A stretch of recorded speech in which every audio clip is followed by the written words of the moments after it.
Le Premier ministre, chef du gouvernement, Emmanuel Issoze-Ngondé, a procédé à l'inauguration du nouveau siège du CICIBA, le Centre international de civilisation bantou, tel que voulu par le chef de l'État, Ali Bongo Ondimba, qui prône pour un engagement inébranlable dans la continuation de cette œuvre, créée en 1983 sous feu Omar Bongo Ondimba. En présence des membres du gouvernement, ceux du corps diplomatique, des chercheurs et universitaires, ainsi que la chefferie traditionnelle, Emmanuel Issoze-Ngondé a symboliquement coupé le ruban qui marque l'attribution d'un siège et la relance des activités du CICIBA, lieu par excellence de la réappropriation de notre identité bantoue et de l'instauration d'un dialogue entre les cultures. Avec ce siège, le CICIBA va sortir d'une longue période d'hibernation. Et il aura ainsi la possibilité d'assumer pleinement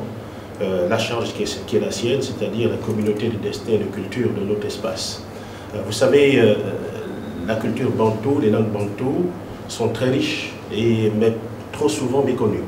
Et l'œuvre du CICIBA permettra, à travers un certain nombre d'opérations, de recherche, mais aussi d'activités promotionnelles,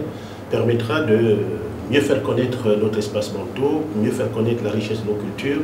et contribuer ainsi au rayonnement international de tous les pays qui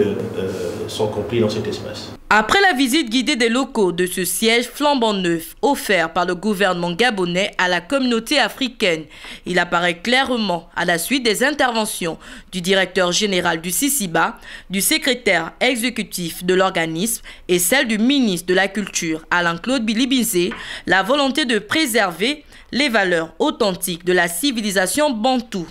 Notons que le CICIBA compte à ce jour 11 États membres engagés dans le renouveau de l'institution dont les activités sont restées en veilleuse pendant de longues années.